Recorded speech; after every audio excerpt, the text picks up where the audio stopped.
여기 지금 보니까 사순절은 안 하나 보죠?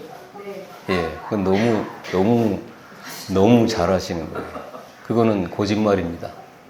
그리고 교회가 그렇게 하면 안 되는 것을 지금 버젓이 지금 일반 교회들은 그렇게 하고 있죠. 사순절이라는 절기 자체도 없는 거고, 그 다음에 사순절이라는 것 자체를 가지고 한번 여러분들이 생각해 보시면, 그 주님이 골고다 십자가 산상에서 십자가 매달릴 때까지 그 과정 속에서 내가 지금 뭘 하고 있어요? 사순절을 지키고 있다면? 불쌍한 우리 예수님, 예? 내가 그를 동정하고 그를 어떻게 하든 그 일에 동참해 보겠다고 해가지고 금식도 하기도 하고 이렇게 지내죠. 주님은 왜 십자가에 달려 돌아가셨을까요? 부활하시려고 죽으신 거란 말이에요. 예? 부활하시려고. 아까 18절에 읽었죠? 다시 사시려고 거기 죽으신 거란 말이에요. 그러니까, 다시 사시려니까 어떻게 해야 돼? 죽어야죠. 그 길은 당연히 하나님께서 이미 예비하신 거고, 우리를 위해서 그렇게 작정하시고 가시는 길에 우리가 거기에 동정을 하거나, 불쌍히 여기거나, 아니면 우리의 어떤 동참 의식으로 인해서 일도 보탬이 되어질 수 있는 게 아니에요. 우리는 어디에다 초점을 맞춰야 돼? 부활에. 부활이 없으면 여러분 구원 못 받습니다. 구원의 완성이 되어지질 않는 거예요. 그 구원의 완성의 길을 가는 거예요. 그럼 우리는 어디에 초점을 맞춰야 돼? 부활에 초점을 맞춰야죠. 근데 사순절이라는 기간을 정해놓고 계속 그렇게 땅바닥 쳐다보고 돌아다니게 만들고 있어요. 그거는 전혀 성경하고는 관계없는 이야기. 그럼 사실은 사순절이라는 절기를 만약에 만들었다고 하면 우리는 어떻게 지내야 될까요? 사순절을. 미친 사람처럼 기죽기죽 웃고 다녀야죠. 다소 충격적인가요? 아니에요, 여러분. 왜? 그 끝에 뭐가 있기 때문에? 부활과 우리의 구원의 완성이 있기 때문에 얼마나 기쁘고 감사한 그 과정이에요. 성경적이질 않죠, 지금 계속. 이유가 뭡니까? 헌금 거두려고 하는 거예요. 헌금 거두려고. 예, 그런 짓은 하면 안 됩니다. 자, 오늘은 여러분에게 진지한 그 질문을 하나 드리려고 그래요. 여러분의 진정한 목자가 누구십니까? 한번 본인 스스로 나의 목자는 누구십니까? 한번 물어보세요. 진정으로. 그럼 다 예수님이라고 대답하겠죠? 예, 그것이 얼마나 여러분 스스로에게 그게 이 진실된 그 고백이 아닌지를 오늘 말씀을 통해서 여러분에게 말씀을 드리려고 합니다. 성경에서 분명히 하나님께서는 예수 그리스도를 이 땅에 보내셨어요. 근데 그 보내신 하나님께서 어떤 분이냐고 말씀하시냐고 하면 선한 분이다 이렇게 말씀하시죠. 그래서 그 아버지의 선한 성품을 가지고 아들이 이 땅에 오신 거예요. 그래서 예수는 자기 스스로 의지에 의해서 이 땅에 오시지 않으셨죠. 누구의 뜻에 의해서? 전적으로 아버지의 뜻에 의해서 그분의 성품을 담고 이 땅에 오셨습니다. 왜냐하면 그분의 역할이라는 것이 그분 스스로 자의에 의해서 우리를 구원하시는 게 아니라 누구의 뜻에 의해서? 하나님 아버지의 뜻에 의해서 우리를 이끄시고 아버지의 나라로 데려가시기 위해서 오신 거니까 그분은 그분의 자의나 그분의 스스로의 뜻과 행동을 가지고 그 일을 이뤄갈 수가 없는 거죠. 그러니까 그분께서는 우리 아버지의 뜻을 우리에게 알리는 것이 그분의 의무이기 때문에, 임무이기 때문에 그분은 아버지의 뜻을 담고 그 성품을 담아서 이 땅에 오신 겁니다. 그래서 예수 그리스도는 절대로 자기의 임의를 가지고 우리를 구원하시지 않으세요. 그래서 예수님께서 육신을 입고 이 땅에 살아가실 때 얼마나 그 불쌍하고 연약한 존재들이 많았습니까? 그렇죠? 병자들도 굉장히 많았었고, 그때의 이 궁핍한 삶이라는 것은 말로 표현하기 어려울 정도의 궁핍한 삶이 일반 대중들의 삶이었어요. 우리나라도 밥 3끼를 먹은 적이 옛날부터 먹은 것 같죠? 여러분 생각할 때는. 불과 100년도 안 됐습니다. 그전에는 2끼밖에 안 먹었어요. 없어서. 있는데도 불구하고 다이어트 때문에 그런 게 아니라 없어서 그랬던 겁니다. 예, 그 정도로 예전에는 일반 서민의 삶, 그러니까 양반이 아닌 일반 대중의 삶은 굉장히 어려운 삶을 살았던 거죠. 그러면 예수님께서 육신을 입고 우리와 똑같은 성정을 가지고 이 땅에 살아가시는 동안에 그 불쌍한 영혼들을 보면서 얼마나 그들을 구원하고 싶으셨겠어요. 그러셨겠죠. 그런데도 불구하고 그분의 자의에 의하면 그분들 다 데리고 천국에 가고 싶지만 아버지께서 이미 만세전에 선택한 영혼들에게 복음을 전하고, 그러니까 성경에서는 계속 말씀하시는 게 귀 있는 자는 들어라 이 말씀이에요. 귀 없는 자는 듣지 못합니다. 굉장히 안타까운 현실이 각 교회들마다 가보면 있게 되는데 귀 없는 자들이 너무나도 많이 있습니다. 알아듣질 못하죠. 지식적으로는 알아들을지 모르지만 영적으로 그것이 생명으로 받아들이질 못하는 것들을 많이 보게 되는 거죠. 그래서 우리가 예수 그리스도로 인해서 구원을 받는 것은 아버지의 그 뜻과 그분의 성품을 따른 것이에요. 그래서 우리는 예수를 통해서만 아버지를 완전히 알 수가 있습니다. 오늘날 많은 사람들이 자기 나름대로 하나님을 상상하고 있어요. 그래서 말씀하신 것처럼 서두에서 나의 목자는 누구십니까? 라고 할 때 여러분 대답은 다 누구라고 한다고요? 예수라고 한다는 거죠. 근데 진짜로 여러분의 인생의 그 선한 목자가 우리 주 예수 그리스도인지를 여러분들이 이 시간을 통해서 다시 한번 점검을 해보고 참 목자이신 예수를 여러분이 영접을 하셔야 된다는 거죠. 다시 말해서 하나님은 이런 분이다라고 여러분 스스로가 추측을 하고 있다는 거예요. 그러나 하나님은 인간의 상상이나 추측으로 알 수 있는 그런 분이 아니에요. 오직 보이지 않는 하나님을 우리에게 알리시니 예수 그리스도를 통해서만이 그분이 누구신가를 알 수 있기 때문에 예수님이 이 땅에 오셔서 우리에게 하신 말씀과 그분이 그 말씀을 하시면서 우리에게 보여주신 여러 가지 이적과 기적과 그런 행적들이 있어요. 그런 것들을 통해서만 아버지를 알 수가 있는 거지, 그런 말씀을 도외시해 놓고 여러분이 스스로 추측하는 그 하나님은 하나님이 아니에요. 예수님이 아니란 말이죠. 많은 사람들이 하나님은 이런 분일 것이다 라고 추측하기 때문에 하나님을 온전히 알지 못하고 이로 인해서 엉뚱한 믿음으로 흐르게 돼 있는 거예요. 그래서 엉뚱한 믿음으로 흘러가게 돼 있다. 어떻게 하면? 하나님은 이런 분이시다라고 추측을 하게 되면. 출애굽을 해가지고 홍해를 건넜어요. 그리고 모세가 시내산에 하나님의 말씀을 받기 위해서 시내산에 올라갔습니다. 밑에서는 기약 없이 하루 이틀 기다리는데 모세가 끝내 나타나지 않죠. 그때 이들이 만들어 놓은 게 있어요. 뭐죠? 금송아지를 만들어 놨어요. 그리고선 그들이 한 이야기가 있죠. 누구를 위해서 우리의 신을 만들자라고 얘기했어요. 누구를 위해서? 우리를 위해서요. 그러니까 진정한 하나님을 하나님으로 섬기고 모시려고 그 신을 만든 게 아니라 누구를 위해서? 우리를 위해서. 우리를 위한 신을 만든 자라고 만든 게 금송아지였는데 중요한 게 있어요. 금송아지라고 하는 우상을 만든 게 아닙니다. 누구를 만들었을까요? 하나님을 만든 거예요, 그들이. 그러면 진정한 하나님을 만든 게 아니라 어떤 하나님을 만든 거예요? 그들이 추측하고 상상하고 경험했던 그 하나님이라는 그 존재, 그걸 만든 거죠. 그러면서 그들은 그를 하나님이라고 부른 거예요. 우리도 똑같습니다. 하나님의 말씀에 관심을 갖지 않거나 하나님의 말씀을 듣지 않으려고 하는 자들은 여전히 지금 내가 예수를 믿는다라고 하고 예수가 나의 목자라고 생각하지만 그의 심령 가운데 가지고 있는 예수는 진짜 예수가 아닌 거죠. 우리의 신앙은 하나님을 제대로 알아야 온전한 신앙이 되어지는 거예요. 그래서 예수님께서는 우리에게 하나님을 온전히 보여주시고 소개해 주려고 오신 겁니다. 영생이라는 것은 막연한 추측으로 얻을 수 있는 게 아니에요. 요한복음 17장 3절에서 영생은, 제가 계속 성경 공부할 때 이 말씀을 강조했던 것 같아요. 유일하신 참 하나님과 그가 보내신 자 누구? 예수 그리스도를 뭐 하는 거다? 아는 거라고 그랬어요. 아는 거.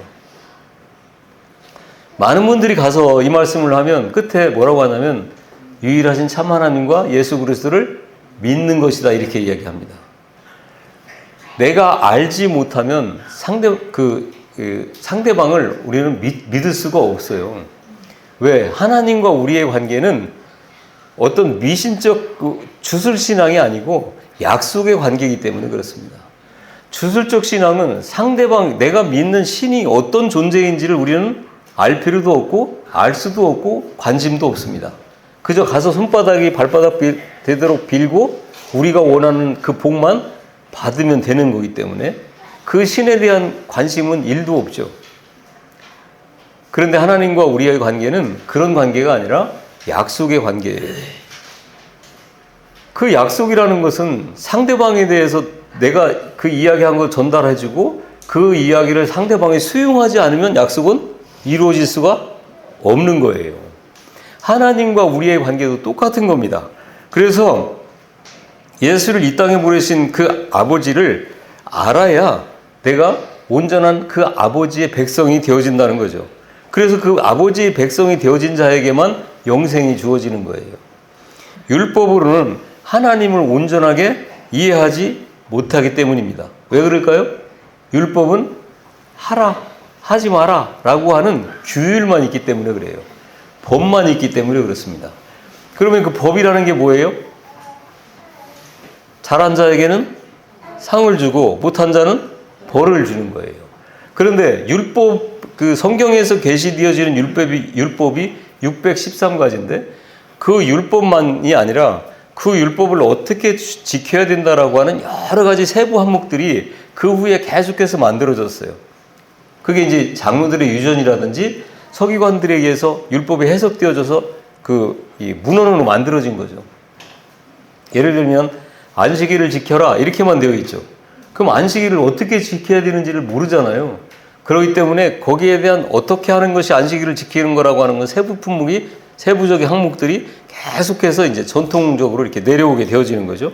그러면은 성경에서 야고보서에서 분명히 말씀을 하시는데 100가지 중에서 99가지를 지키다가 한 가지를 보면은 100가지 다 못 지킨 게 된다라고 말씀을 하고 있단 말이죠. 그러면 율법이라는 것은 우리가 지킬 수 있는 거예요? 못 지키는 거예요? 못 지키는 거죠. 그럼 못 지키면 어떻게 되는 거예요? 벌 받는 거예요. 그러면 이것은 공의의 하나님이라고 하는 측면에서 하나님의 성품 가운데 극히 일부분만 우리에게 보여주시는 거예요. 그래서 하나님을 온전하게 이해를 못하게 되는 거죠. 그래서 율법만으로 인간을 구원할 수 없었던 이유가 바로 그것 때문에 그렇습니다. 그 이유 때문에.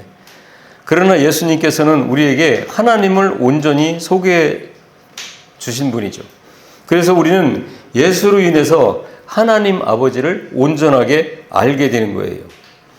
이 말은 예수 그리스도는 본래 하나님과 함께 계셨던 하나님이시기 때문에 그렇습니다. 그래서 그 후에 계속해서 말씀하실 때 요한복음 1장에서 그는 하나님과 함께 계신 하나님이요 아버지의 품속에서 독생하신 하나님이다 라고 말씀을 하고 있는 거예요. 하나님은 전능하신 분이고 전지하신 분이고 그런가 하면 무수부재하신 분이죠. 그래서 어느 곳에나 계시기 때문에 지금 이 예배 공동체 안에도 계시고 여러분의 심령이 성전이 되어져 있는 분이라면 그 안에 하나님은 계신 거예요. 우리가 예수를 하나님이라고 하는 것은 그를 하나님의 지위로 추대하자는 게 아니에요. 내가 어떤 신을 만들어 놓고 아니면 이런 분이 하나님이라는 칠축가에 그분을 하나님의 자리에 얹어놓고 그분을 섬기는 게 아니라는 거예요. 그는 실제로 전능하시고 전지하시고 무수부지하신 하나님이라는 거죠. 그런데 그런 하나님을 예수님은 이 땅에 오셔서 뭐라고 말씀하시냐면 아버지는 나를 알고 나는 아버지를 안다 이렇게 말씀하셨습니다. 왜 그럴까요? 만세전에 영원토록 그곳에 함께 계셨던 분이기 때문에 그렇습니다. 이것이 인간으로 오신 예수지만 하나님과 다른 이유인 거예요. 사람으로서 자식을 사랑하지 않는 부모는 없을 거예요. 누구든지 자식을 위해서라면 자기를 희생하고 모든 열정을 바치면서 애를 씁니다. 하물며 부모는 어떻게 했습니까? 그렇지 않겠어요? 특히 한국 사람의 자녀 사랑은 전 세계적이죠. 그러나 자식은 부모를 위해서 그토록 몸부림치지 않습니다. 우리나라 말에 사랑은 내리사랑이다 이런 표현이 있어요. 사랑이 위로 향하기보다는 밑으로 향하기 때문에 그렇습니다. 자손에 대한 사랑은 끝이 없는 것 같은데 자식의 부모를 향한 사랑은 지극히 한정적이죠. 그러나 예수님은 아버지가 나를 안 것 같이 나도 아버지를 안다라고 말씀하셨습니다. 이 말씀은 주님만이 하실 수 있는 거예요. 인간이라면 누구나 자손이 배고프고 아프고 피곤하고 실증나고 한 그런 것들을 알 수가 있습니다. 하지만 부모의 심정을 이해하기는 심히 어렵습니다. 그런 노래가 있었죠. 지오딘가가 불렀는데 어머니는 짜장면을 싫다고 하셨어. 그래서 실제로 싫어하는 줄 알았더니 없어서 못 먹고 있더라는 걸 나중에 알았다는 거잖아요. 실제로 부모들을 자식들이 이해하는 수준이 그 정도 수준인 거죠. 그러나 주님은 아버지가 나를 모든 것을 아는 것 같이 나 또한 아버지의 모든 것들을 안다라고 말씀하셨습니다. 하나님은 온전하게 예수님이 다 알고 계시다 그 말이에요. 이거는 주님이 하나님과 함께 계신 하나님이심을 증거하는 거죠. 그는 본래 하나님과 함께 계신 하나님의 본체의 형상이세요. 그렇기 때문에 그는 하나님을 잘 아시는 분입니다. 그는 하나님을 하나님으로 잘 알고 있기 때문에 자신이 알고 있는 하나님 전부를 우리에게 보여주실 수가 있었던 거예요. 이처럼 예수 그리스도는 아버지를 그대로 보여주신 분이심을 믿으셔야 합니다. 또 예수님께서는 내 양은 내가 알고 내 양 또한 나를 안다라고 말씀하셨어요. 자, 이제 하나님과 예수 그리스도의 관계 속에서 하나님은 예수를 알고 예수는 하나님을 안다 이렇게 말씀하셨어요. 그분이 육신을 입고 이 땅에 오셨습니다. 오셔가지고 이제 여러분과 예수님과의 관계를 지금 설정을 하고 있는 거예요. 어떻게? 내 양은 내가 알고 나 또한 양을 안다 이렇게 말씀을 하고 있는 거죠. 그래서 예수님께서 아버지를 알고 아버지께서 예수를 아는 것처럼 예수의 양들은 그를 알고 예수 또한 그를 아신다 말씀하고 있습니다.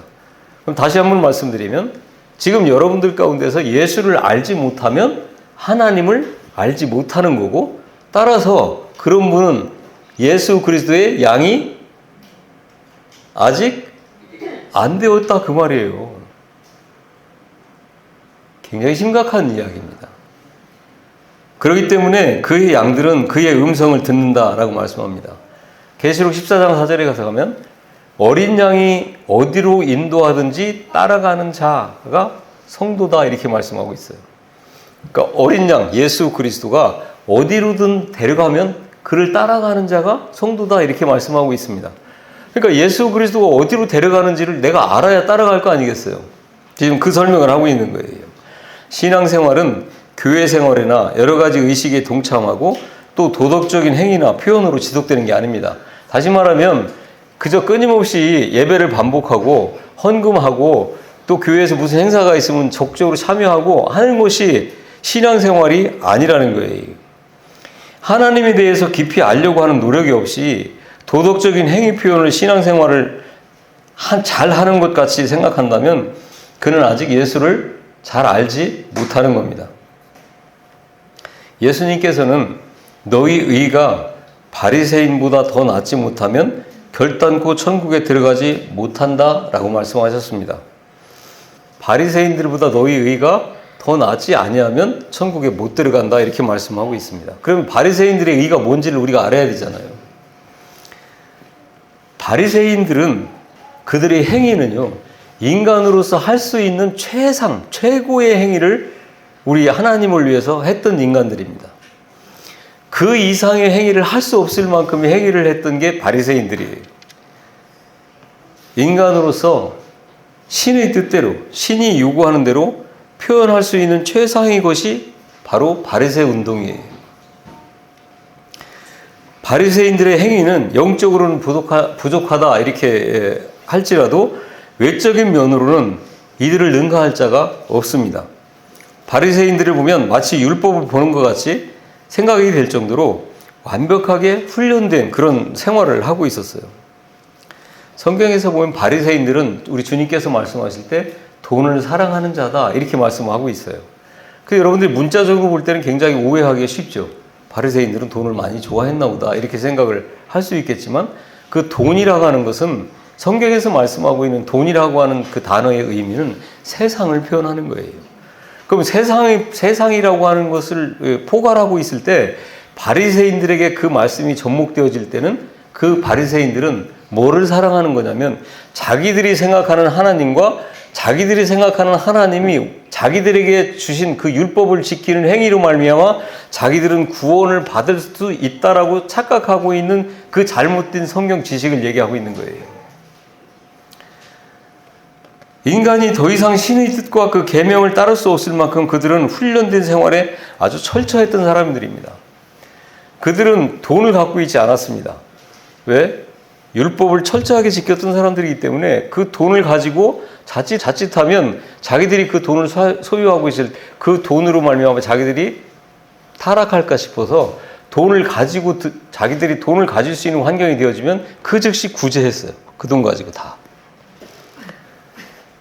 우리가 그렇게 할 수 있습니까? 예수님께서는 그 의보다 우리가 더 잘해야 천국을 간다고 말씀을 하고 있잖아요. 뿐만 아니라 그들은 거짓말을 했잖아요. 자기 스스로. 거짓말이라고 하는 게 의도적인 거짓말도 있지만 불식간에 자기도 모르게 자기 성품 안에서 그냥 나오는 거짓말도 있을 수 있잖아요. 그렇게 했을 때 아, 내가 거짓말했네? 라고 자기 스스로 생각이 들면 그들은 바늘로 입을 꼬맸어요. 얼마나 그거를 철저하게 회개를 했는지 그렇게 했다고요. 더 낫지 않으면이라고 하는 그 본래의 뜻은 곱절이라는 뜻이에요. 그러니까 바리새인들이 이렇게 하는데 이거보다 곱절이 더 낫지 않으면 천국에 못 들어간다라고 하는 거죠. 이거는 우리가 바리새인들보다 한 가지만이라도 더 나으면 천국에 들어갈 수 있다는 것이 아니라 모든 것에서 그 율법의 행위 중에서 모든 것들이 그들의 행위보다 배가 낫지 않으면 결단코 들어갈 가망성이 없다라고 하는 말씀이에요. 바리새인들은 인간의 한계에 이를 만큼 그들의 행위가 절정에 이르렀는데 그것이 곱절이라면 어떻겠어요? 근데 우리는 아무 의식도 없이 그냥 지나가는 거예요. 말씀이 관심도 없고 이런 말씀이 무슨 말씀을 하고 있는 건지. 천국에 못 들어간다면 지옥 간다는 이야기예요. 얼마나 억울합니까? 평생 교회 다니고 헌금하고 시간 보내고 몸 버리면서 교회를 다녔는데 지옥 간다니까요. 이 바리새인들의 의보다 갑절이 되지 못하면. 이거는 인간의 힘으로는 도저히 불가능한 거죠. 우리 주님이 요구하시는 것은 결국 우리의 의로서 천국에 들어갈 수 있는 것은 불가능하다는 겁니다. 그만큼 우리의 도덕적 행위 표현 자체로는 천국에 들어갈 수가 없다는 거죠. 자, 그러면 우리가 천국에 갈 수 있는 유일한 비결이 뭘까요? 유일하신 참 하나님과 그가 보내신 자 예수를 아는 거예요. 믿는 거 아닙니다. 아는 거예요. 왜 이게 중요하냐면 믿음은 아까도 말씀드렸던 것처럼 하나님과 우리는 약속의 관계이기 때문에 우리가 그냥 그 약속인 대상을 모르는 채로 그를 믿을 수가 없어요. 이거는 성황당 밑에서 촛불 켜고 비는 사람의 신을 믿는 거하고 똑같은 거예요. 그 신은 어떤 존재이든지 상관이 없어. 관심도 없어요. 그냥 가서 비는 거죠. 장독대에다가 정화수 떠놓고 비는 거하고 똑같은 거예요. 하나님과 우리의 관계는 그런 관계가 아니라 약속의 관계이기 때문에 예수 그리스도를 알아야만 그 약속이 성립이 되어지는 거고, 그런 그 약속의 관계가 성립되어졌을 때 그 대상인 예수 그리스도는 우리가 어떻게 되어지는 거예요? 그분을 알면. 그분이 이 땅에 오셔서 아까 말씀드렸던 것처럼 십자가에서 몸짓고 모든 물과 피를 흘려서 우리를 위해서 그렇게 죽으시고 부활하셨는데, 그런 사랑을 우리가 알게 되는 거잖아요. 아는 게 그런 거 아니야. 그렇죠? 예수를 아는 최종의 궁극적인 그 꼭지점은 바로 이 궁극적인 사랑이에요. 이걸 알게 되는 거죠. 그러면 우리는 그분을 엄청난 사랑을 우리에게 부어주셨는데 우리는 그저 사랑은 내리사랑이야 라고 그냥 이러고 있는 거예요? 있을 수가 있을까요? 아니죠. 어떻게 되는 거예요? 그분을 사랑하게 되는 거죠. 사랑은 그 사랑을 이야기하고 있는 거예요. 그러면 그분을 그렇게 사랑하게 되면 그분을 믿을 수가 있어요? 못 믿어요? 전적으로 믿을 수가 있는 거죠. 그때 내 목숨을 버리면서도 그분을 사랑하는 거예요. 그분을 믿을 수가 있는 거죠. 그런 관계가 이렇게 진행이 되어지는 거예요. 에베소 교회에서 우리 주님께서 요한계시록에 가서 7개 교회에게 여러 가지 평을 해주셨잖아요. 그래서 첫 번째 나오는 게 에베소 교회예요. 그들에게 책망하시죠. 유일하게 책망할 게 하나 있다? 라고 하시면서 책망을 하세요. 뭐죠? 네가 첫사랑을 버렸다. 이렇게 얘기합니다. 그 첫사랑이 뭘까요, 여러분? 처음 사랑을 버렸다, 너희들이. 그래서 책망을 하시기 전에, 그 전에 칭찬을 많이 하시죠. 너희들이 잘못된 가르침을 물리치고, 또 잘못을 가르치는, 잘못된 말씀을 가르치는 선생들도 배격하고, 많은 환난과 이런 것도 인내하고, 이런 칭찬들을 많이 하세요. 그러고 나서 그 이야기를 하시는 건데, 그 처음 사랑이라는 건 뭐냐면, 에베소 교인들이 그렇게 많은 환난과 거짓 교사들도 있었음에도 불구하고 환난도 오래 참고 인내하고 끝내 이기고 거짓 교사들의 가르침도 분별하고 그것들을 물리칠 수 있는 그 능력, 그게 뭘까요? 말씀인 거예요, 여러분. 예수 그리스도를 진짜로 아는 그 믿음을 얘기하고 있는 거예요. 그게 처음 사랑이에요. 이제는 뭐예요? 그래서 그걸로 인해서 이제 교회가 좀 평탄해지고 배 두드리면서 살만해졌어. 그러니까 어떻게 됐다는 거예요? 이제는 평안해졌어요. 그러니까 어떻게 됐다는 거예요? 이제는 그런 능력 주시는 예수 그리스도가 이제는 조금 덜 필요해졌죠.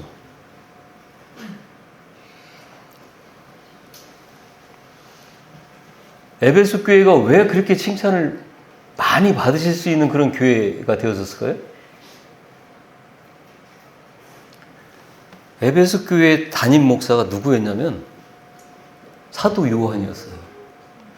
사도 요한은 예수님이 가장 사랑하는 제자였었어요. 그리고 90살이 넘도록 장수했죠. 그리고 거기서 계속해서 말씀을 가르쳤어요. 왜? 그분은 예수 그리스도를 직접 보고 만지고 그분한테 직접 배운 분이에요. 그분이 계속 거기 담임 목사로서 예수님의 어머니를 모시고 거기 살면서 말씀을 가르쳤어. 그러고서 그분이 순교했어요. 그러면서 이 교회는 이렇게 많은 환난과 역경을 이겨낼 수 있는 교회가 되어졌어요.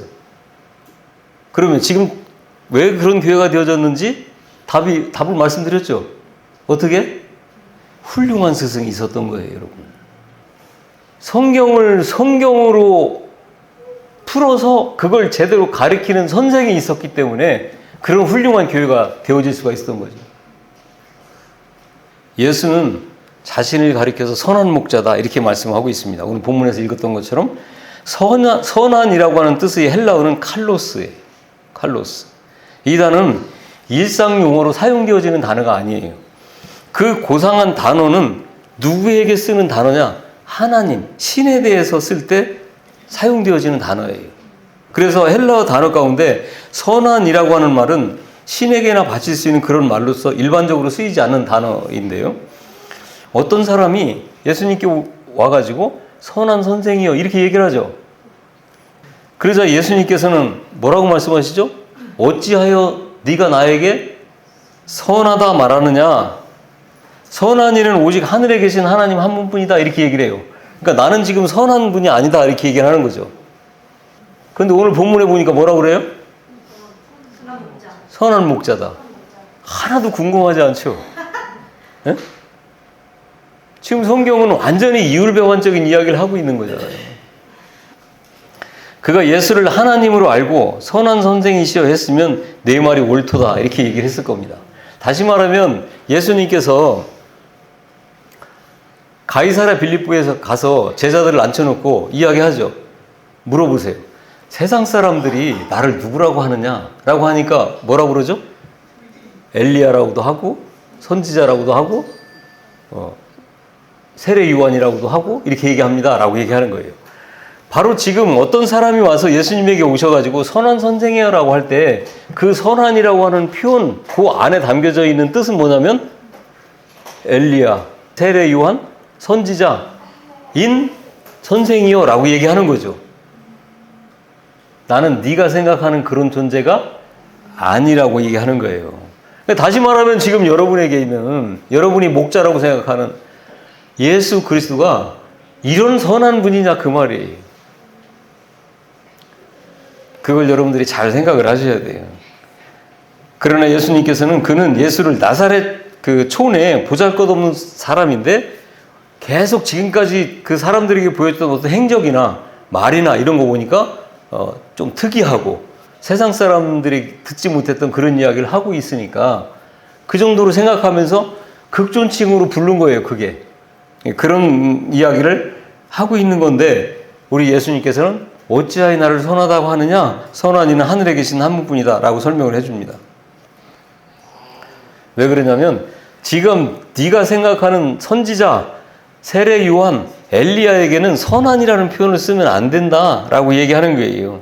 그런데 예수께서 자신을 가리켜서 스스로 나는 지금 선한 목자다. 오늘 본문에서 이렇게 말씀을 하고 있는 거죠. 이거는 하나님의 성품을 가진 목자다 이런 표현인데 하나님의 성품을 그대로 가져서 그 하나님의 성품을 원래대로 표현할 수 있는 목자는 바로 나다 이야기를 하고 있는 거예요. 그래서 그 예수는 하나님의 선한 성품으로 오셔서 자기 의지대로 행하지 아니하시고 자기를 보내신 하나님의 성품으로 양들을 양육하시는 분이에요. 그러므로 내 양은 나를 알고 나도 그를 안다라고 말씀하는 겁니다. 오늘날 신앙생활을 하느라고 하자면 내 양은 나를 알며 라고 하신 말씀처럼 선한 목자를 알고 신앙생활을 하고 있는 분들이 과연 몇 분일까 라고 한번 생각을 스스로 해봐야 돼요. 나는 진짜 내 양은 나를 알며 여러분은 선한 목자를 알고 확실하게 알고 계신 분들이 되어져야 된다는 거죠. 선한 목자를 알지 못하면 결국은 네가 사람 앞에서 나를 부인하면 나도 천사들과 아버지 앞에서 너를 반드시 부인할 거다. 그러나 네가 사람들 앞에서 모든 수치를 극복하고 나를 시인하면 나도 천사들과 아버지 앞에서 너를 변호하고 시인하겠다라고 말씀을 하셨습니다. 다시 말해서 내 양은 나를 알고 나도 내 양을 안다는 말씀같이 내가 나를 알면 나도 너를 안다. 이것이 아버지가 세워놓으신 원칙이에요. 그래서 예배당 안에 그냥 이렇게 들어와 있으면 다 하나님의 백성이 되어지는 게 아니라 이거하고 관계없이 오늘 본문에서 말씀하시죠?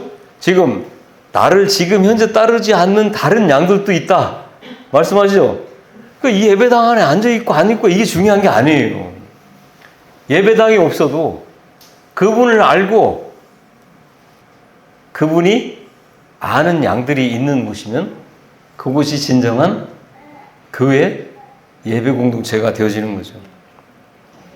우리가 주님을 아는 것이 생명이고 구원이에요. 유일하신 하나님과 그가 보내신 자 예수 그리스도를 아는 것이 영생이다 이렇게 말씀합니다. 선한 목자는 우리에게 생명을 주고 더 풍성히 주려고 오셨어요. 여러분 병든 이유가 뭘까요? 여기서 병든이라고 할 때 그 병듦이라고 하는 것은 어떤 육신적인 그런 어떤 질병 이런 차원의 얘기를 하고 있는 게 아니에요. 이거 육신의 질병보다도 훨씬 더 큰 질병이 지금 세상을 지배하고 있죠. 뭐예요? 정신병이죠. 왜 그럴까요? 생명이 없어서 그래요. 생명이 없어서. 우리 심령에 심한 좌절과 죽고 싶은 충동이 자꾸 생기는 이유가 뭐예요? 그냥 되는 대로 되라 라고 하는 자포자기 심정이 자꾸 생기는 이유가 뭐냐고요? 생명이 없기 때문에 그렇습니다. 제가 엊그저께 한번 이렇게 채널을 돌리다가 근데 누군지는 모르겠어요. 그 배우가 누군지는 모르겠는데 막 이야기를 하는 거예요. 집을 이사 갔대요. 제주도에서. 여배우더라고요. 그런데 제주도에서 자기가 살고 있었는데 옆집으로 이사 갔대. 그래가지고 옆집으로 이사 갔는데 이사 갈 때 그 집을 얼마나 욕심을 냈는지 모른대요. 왜? 풍수지리를 보니까 그 집이 이거라는 거예요. 그리고 방 위치 막 이런 걸 봤더니 그 머리를 두고 자는 그 위치 막 이런 걸 보니까 그 집이 이거더라는 거죠. 이 세상의 복은 다 자기 거 같은 집이라는 거예요. 그래서 그 집을 샀대요. 다행히 그 집을 판다고 해서. 그리고 이사 갔다는 거예요. 갔는데 가서 또 팥을 가지고 왜 옛날에 우리나라에서 동지섣달에 팥 가지고 왜 막 이렇게 그 나쁜 그 기운들을 쫓는다고 막 뿌렸잖아요. 팥을 2kg를 샀대, 2kg. 그래갖고 막 곳곳에 뿌렸대요. 그 이야기를 딱 하고 있는데 그 옆에 앉은 게스트가 뭐라고 하냐면 당신 기독교인이잖아 그러는 거예요. 그러니까 그 여자가 하는 말이 기독교인이라도 이런 거 볼 건 봐야 돼 이러고 있는 거죠. 그게 기독교인입니까? 제가 볼 때는 그런 것들이 서슴없이 스스럼 없이 그런 이 전파를 타고 퍼지고 있는 거죠. 아무렇지도 않게.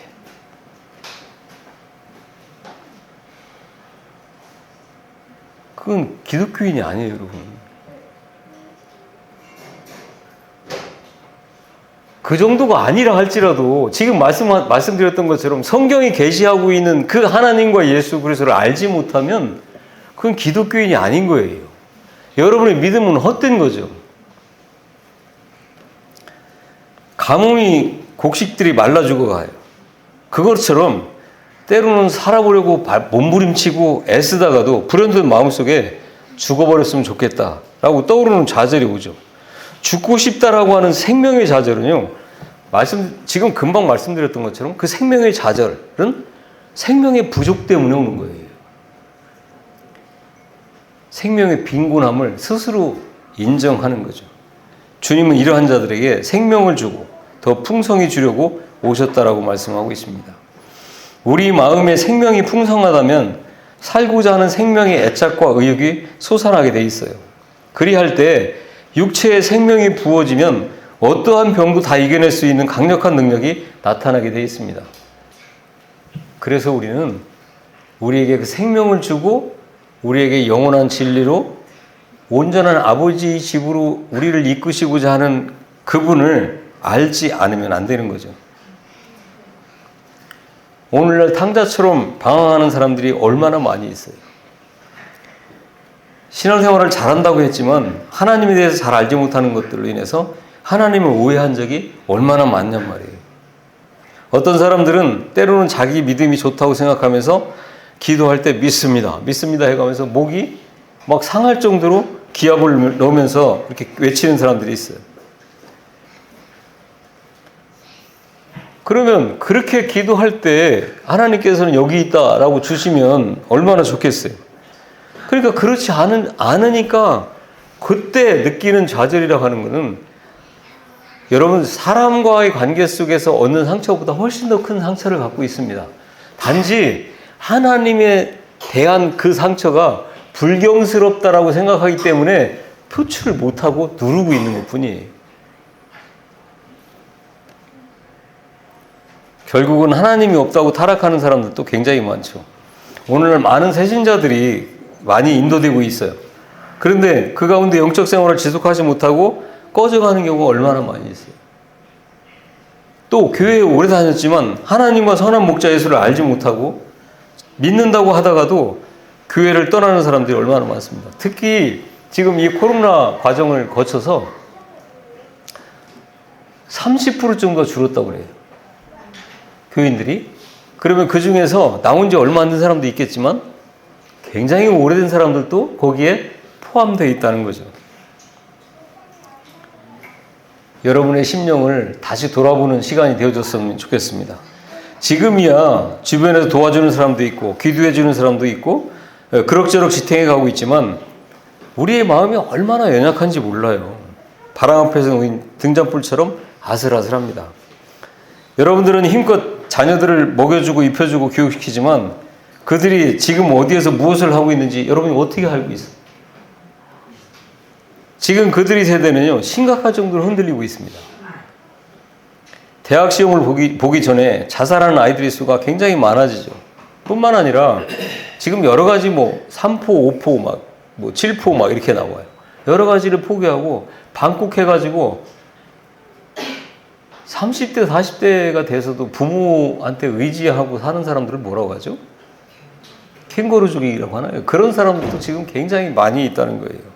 지금 그게 실업률의 통계에 잡히지 않는답니다. 왜? 그들은 취업하려고 하지 않기 때문에 통계에 잡히지 않는 것 뿐이에요. 결국 그들이 나중에 선택하는 게 뭐예요? 부모를 버리거나 부모에게 오히려 해코지하는 그 정도 수준까지 가잖아요. 굉장히 많이 있습니다. 돈을 주는 것으로 자녀들을 행복하게 할 수가 없어요. 돈만으로 자녀들에게 용기를 줄 수가 없습니다. 부모의 의욕이나 희망만으로 자녀들에게 용기를 줄 수 없고 이를 지탱시킬 수 있는 능력도 없는 거죠. 이렇게 목자 없는 양같이 유리방황하고 있는 그들을 인도할 수 있는 분은 오직 예수 그리스도밖에 없습니다. 부모가 자녀를 관리하는 것, 자녀를 위로하는 것은 온전하지 못해요. 그리고 한계가 있습니다. 그것은 만족스러운 것이 될 수가 없어요, 자녀들에게. 이는 자녀들의 심령이 목자 없는 양같이 방황하고 있기 때문에 그렇습니다. 저는 굉장히 감사했던 게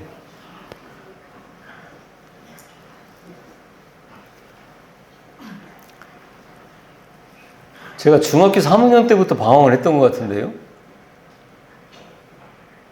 그게 33살 때까지였습니다. 굉장히 많은 시간이 있잖아요. 그 안에 여러 가지 목적도 있었지만 마지막에 결국은 내가 택한 신이 예수 그리스도가 될 수밖에 없었던 것은 그렇게 많은 어려움 가운데서 우리 엄마가 나를 만나서 마주 앉아갖고 대화를 해본 적이 없어요. 내가 원치 않았기 때문에.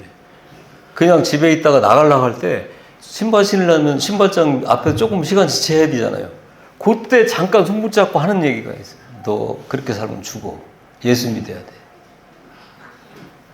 잠깐 만나면 예수 믿어야 산다. 어쩌다가 집에 밥 먹고 있으면 혼자 그때 잠깐 오셔갖고 하는 이야기예요. 예수 믿어야 살아. 예수 믿어야 된다. 그 말씀밖에 한 게 없어요. 예수님이 어떤 분이다. 하나님을 잘 믿어야 되는데 하나님이 어떤 분이다. 얘기한 적이 없습니다.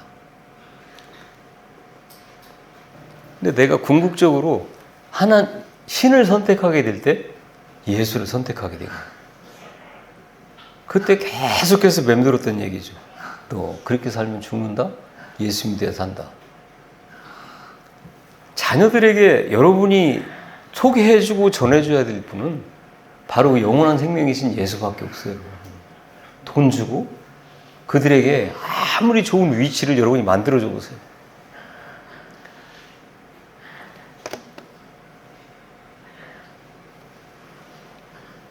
그들에게 주어진 부담이 너무 커서 견디기 힘들 때가 되면 언제든지 부모를 버리게 됩니다.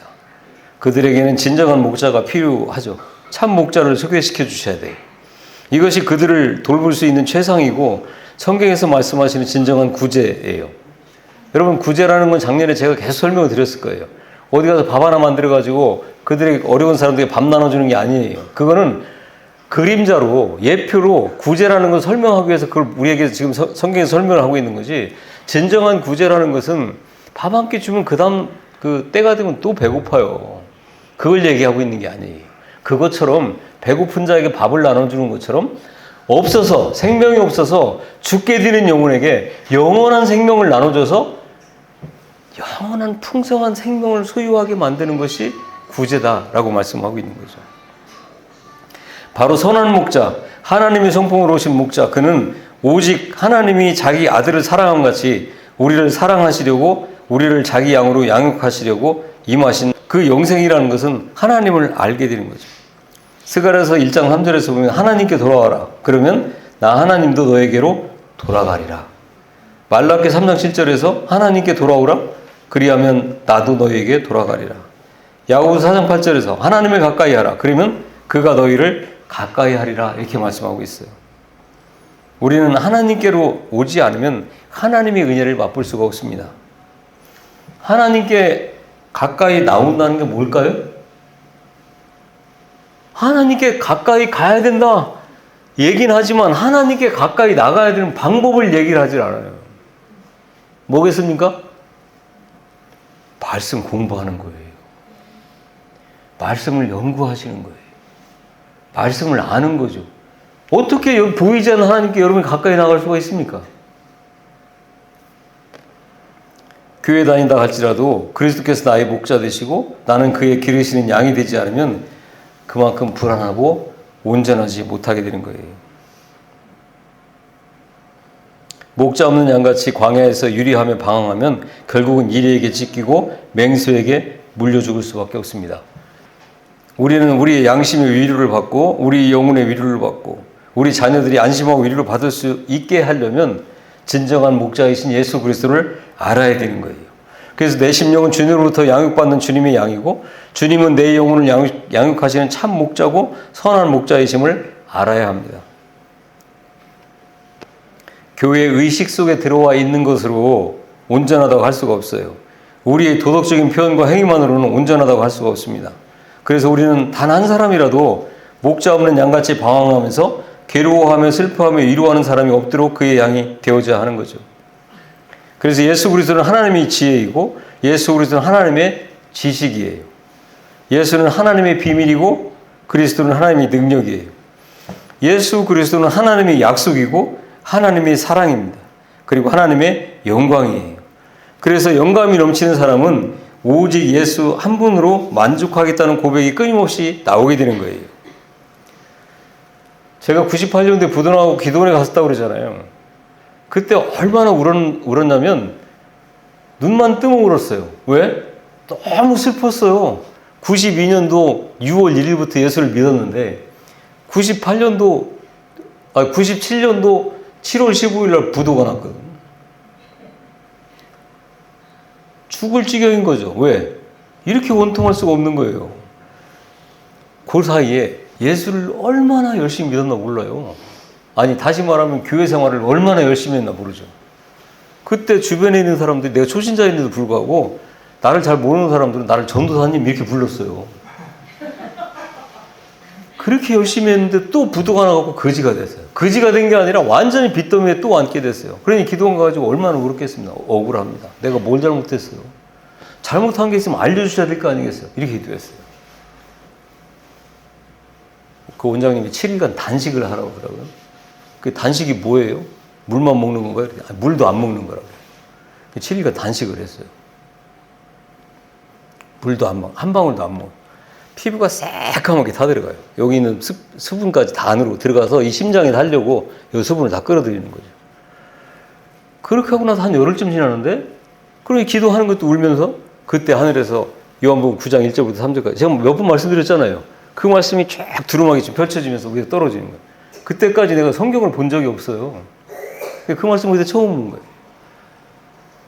근데 그 말씀을 가지고 지금까지도, 아니 주님 다시 오시는 그날까지 나는 인생에 대해서 고민을 할 필요도 없게 됐어요. 왜?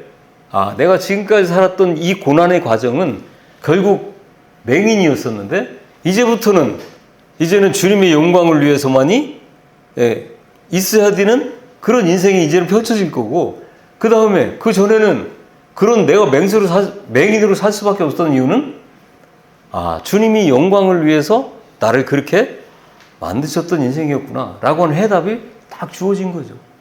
여러분도 지금 살아가면서 스스로 갖고 있는 인생에 대한 문제들이 굉장히 많이 있을 거예요. 왜? 아직도 말씀으로 말미암은 해답을 갖고 있지 못하니까 여전히 괴롭고 힘든 게 계속 반복될 수밖에 없는 거죠.